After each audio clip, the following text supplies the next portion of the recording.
Dernier écart, 1 minute 40 pour le batteur de tête, donc avec Cousin, Larsebourg, Betcha et Le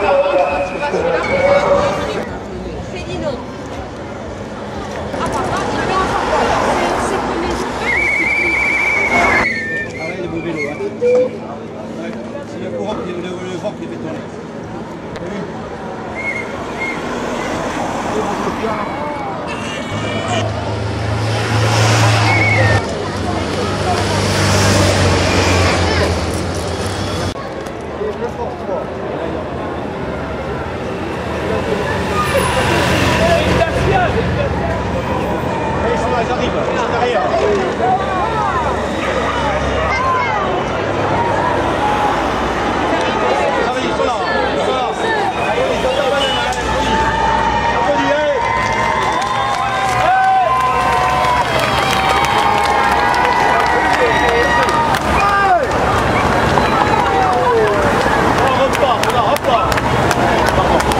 Oh, c'est bon.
Non mais là, ouais, non, mais j'ai ma belle-sœur de Nice, sa fille nous a dit tiens, ils viennent de passer, ils ont foutu la pub.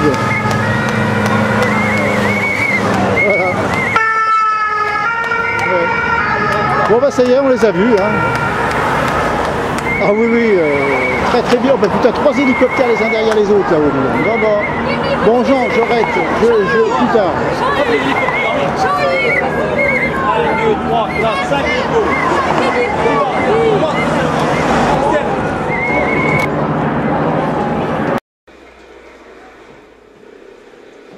Ah oui, la tête de mort, dirait mon ami Jean-Paul Olivier. Ça c'est déjà passé. Ouais. On la garde, on la met de côté parce que là, on va vivre le final de cette 8 km à 60 km/h, ça va vite. Il faut que ça aille vite.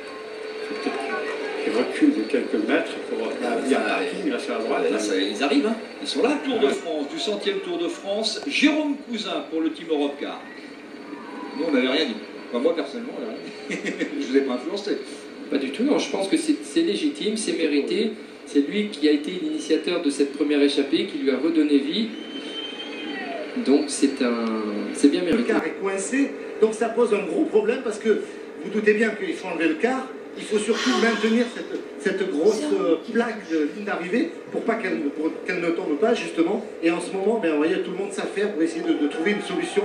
On en a pas, il faut faire venir une grue, mais le problème c'est que Thierry, vous savez très bien, les courses, Ils sont là. de la Ils sont là. Les coureurs vont arriver bientôt à 5 km, ils vont avoir une portion très rapide et donc il faudra prendre une décision rapide, je pense. Alors la décision, a priori, la décision vient d'être prise. L'arrivée sera jugée à 3 km de l'arrivée. Ah, c'est un début invraisemblable. C'est un début complètement fou, quelque chose qu'on a rarement vu. Là, Jean-Paul va faire se plonger dans votre mémoire et dans l'histoire. Mais a priori, alors, les coureurs vont tous être avertis. Alors je ne sais pas qu'est-ce qui va matérialiser, c'est l'arche de 3 km, je suppose, qui va nous servir de ligne d'arrivée. C'est ça. Alors où est-ce qu'il est le 3 km? Il est... Ah, il est juste avant le virage à épingle. Voilà. Ah, ben, Là, voilà. On ne peut pas faire une arrivée là, je pense pas. Hein. Ben, non, c'est pas possible. Moi je veux bien, mais bon, je n'en sais rien. Enfin, pour l'instant, c'est ce que Fabrice Collin vient de me dire. A priori, ASO a pris la décision. Maurice Sport, organisateur du Tour de France, ont pris la décision, les organisateurs, de faire l'arrivée à 3 km de l'arrivée. Sur l'arche de 3 km, où elle est placée, c'est pas terrible. Hein. Et pourquoi pas sur la flamme rouge? Et là, attention Thierry, et voilà, les coureurs vont reprendre... Bon, 1 km pour s'arrêter, ça ira, si on fait ce qu'il faut. Une portion qui va être très rapide, on va prendre de la vitesse, ils seront à plus de 70 km/h sur cette portion, donc on est en train de filer très rapidement sur cette ligne d'arrivée bloquée pour le moment. Est-ce que tout le monde va être au courant? Je veux bien que les oreillettes marchent, mais bon, pour une fois, elles vont être très utiles. Le bus, alors je sais pas si Claude m'entend de nouveau, pour le bus c'est mort, ça, il bougera pas. Ouais. Ah si, peut-être, si, ça y est, ouf. Oui, vous m'entendez Thierry? Oui, tout à fait. Je ne sais pas si vous avez l'image, mais voilà, le bus a reculé. Alors, pour tout vous dire, on a dégonflé les pneus avant. Ça se voit, ça se voit. Voilà, bah oui, vous le voyez, là-bas, on ne touche pas pratiquement le sol. On a dégonflé les pneus avant, et ça y est, le bus recule. Donc, je ne sais pas ce que va décider l'organisation, mais la ligne arrive. Chute terrible, chute dans le peloton, oh là là! Grosse chute, énorme chute à hauteur du 10e coureur. On avait dit que ce serait une fin assez redoutable. Et là, il y a beaucoup de monde à terre et ça s'est passé à hauteur du 10 ou 15e coureur. C'est un coureur d'information Megapharma Quick-Step qui a chuté. Et Peter Sagan est là. Peter Sagan est à terre. Peter Sagan est tombé. Oui, il est là. Peter Sagan est tombé. Peter Sagan est tombé. Oui, là, on l'avait dit, le final était compliqué, plus cette histoire de bus, du coup tout le monde se retourne. André Greipel est là. Alors, on va faire les comptes, on a Niki Terpstra, donc probablement Marc Cavendish est présent. Sam Dumoulin est là. Alors l'équipe Omega Pharma Quick Step, il est où Marc Cavendish? Non, je ne vois pas pour l'instant. Je ne vois pas. Non. Marcel Kittel est là, puisque je l'aperçois là en 3e position. Voilà. Sagan repart. Peter Sagan, victime de cette chute, est en train de repartir. Un mot avec Nicolas G, si vous êtes à hauteur de ceux qui sont tombés. Nicolas. Alors, Nicolas roule. Ah bah là, on est gâté pour ce final, entre un final compliqué, une ligne d'arrivée bloquée, une chute qui met un des favoris, en tout cas pour le sprint d'aujourd'hui à terre, Peter Sagan. Je pense plus de peur que de mal, mais bon, on vérifiera tout ça ce soir dans l'après-tour avec Gérard Rolls. Et bien sûr, demain matin avec Codemar au départ. Faire le tour d'infirmerie. L'infirmerie est pleine, parce qu'il y avait quand même 7 ou 8 coureurs à terre. Oui. Cadel Evans est présent. Confirmation, l'arrivée sera bien jugée sur la ligne d'arrivée. Problème mécanique pour André Greipel. 3 km de l'arrivée, alors avec beaucoup de fans de course très animés, mais pas forcément dans le bon sens. Et c'est Gutiérrez pour la formation Movistar qui est en train de rouler, donc on doit sûrement avoir la présence de José Joaquim Rojas. On a David Miller qui est présent aux avant-postes, Sergei Lagoutin. Marc Cavendish doit être là, c'est pas possible. Il est où Marc Cavendish? J'arrive pas à le retrouver dans ce... Avec son maillot de champion de Grande-Bretagne. Si l'équipe Omega Pharma Quick Step Pro, c'est qu'il est là. Samuel Dumoulin est présent. Ouais, on est bien organisé avec Alec Kadri du côté de l'équipe AG2R La Mondiale. Mathieu Goss est présent. Moi je vois pas de Marc Cavendish. Non, il est pas. Pour l'instant je le vois pas. Jonathan Hiver est là. Michael Scher, le champion de Suisse, est là. Et j'ai beau le chercher, il est Mark Cavendish, j'ai beau le chercher. Hein. Parce qu'il y a quand même un peloton qui fait une trentaine de coureurs. Hein. Les 2 kilomètres, les 2 derniers kilomètres de cette première étape, mouvementés dans son final, très mouvementés. Oui, j'ai l'impression qu'Alexander Christophe pour la formation Katusha est aussi là en 15e position. Pour l'instant, c'est tout bon pour Marcel Kittel.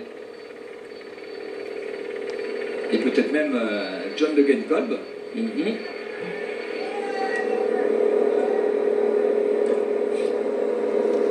est là, hein, Christophe.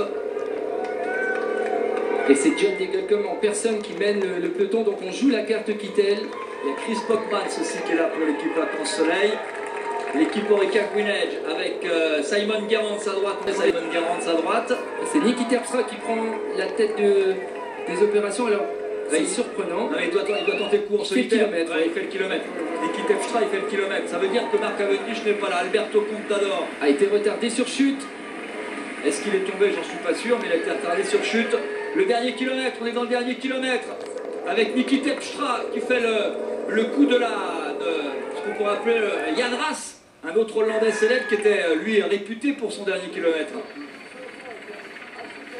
Oui, et toujours John Degenkolb en tête de peloton. Pour Marcel Kittel dans sa roue. Niki Terpstra qui est au bout du bout, mais qui voit la ligne d'arrivée. L'équipe Lotto du coup, Sandlepel fait le sprint quand même pour Jürgen Roelandts, dont on parlait tout à l'heure. Attention à Christophe qui est là en 6e, 7e position. Terpstra est rejoint. Nouvelle chute. Un coureur de l'équipe Orica Greenedge qui est tombé là-bas aux 500 mètres. C'est Christophe qui va surgir. C'est Alexander Christophe. C'est Alexander Christophe qui va s'imposer, le Norvégien Alexander Christophe qui a une roue d'avance. Marcel Kittel à sa gauche, c'est Marcel Kittel qui gagne. Kittel devant Christophe et Bockmans 3e. Victoire allemande ici à Bastia dans un drôle de finale.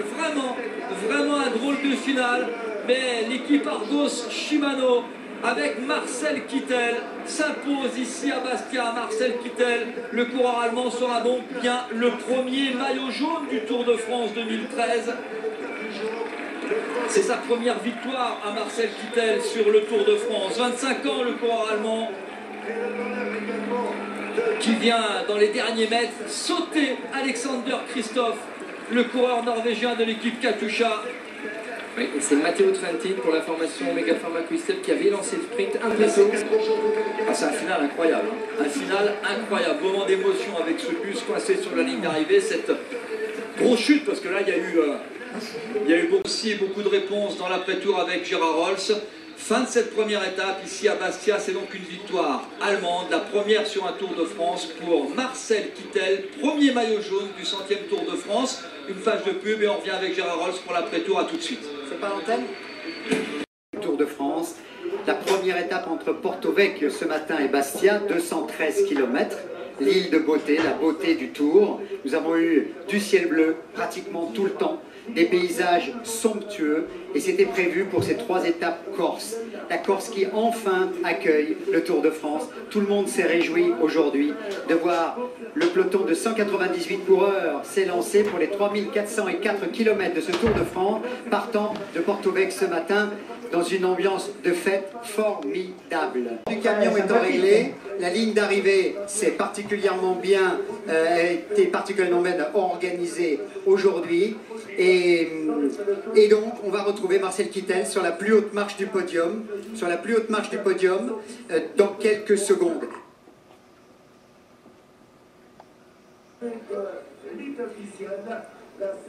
Voilà, on va avoir dans quelques secondes l'hymne officiel maintenant du Tour de France. Vous entendez peut-être Daniel Manjas qui est juste derrière moi là-bas avec François Belay qui font les commentaires pour la ligne d'arrivée. L'hymne officiel dans quelques secondes. Nous sommes donc à Bastia, tout près de la mer, pour la préfecture de Haute-Corse. La plage d'Arinella. Voici là où a eu lieu l'arrivée. Bastia qui a souvent été une étape du Tour de Corse, mais jamais du Tour de France. Il y a eu des victoires ici de Duclos Lassalle en 1980, de Stephen Roche en 81, de Bernard Hinault en 82. Voilà, mais le Tour de France donc n'était jamais passé en Corse, il n'avait jamais démarré encore. On a vu fugitivement d'ailleurs un drapeau slovaque là, pour Peter Sagan qui a été donc retardé par la chute, on va y revenir tout à l'heure et on va essayer de l'analyser encore plus à la loupe. On dira, je vais dire de cette façon-là avec Cédric Vasseur qui va venir me rejoindre dans cet après-tour. On va rester ensemble pendant près d'une heure et demie, où vous allez avoir à la fois une superbe rétro de Jean-Paul Olivier, Polo La Science, qui va nous présenter un coureur corse, et oui, et Marcel Kittel donc, voilà, qui, comme je vous le disais tout à l'heure, endosse le maillot jaune, le premier maillot jaune de ce tour historique. Ce Tour de France, c'est bien de Michel de réussir le maillot jaune. Première classement général. Nicolas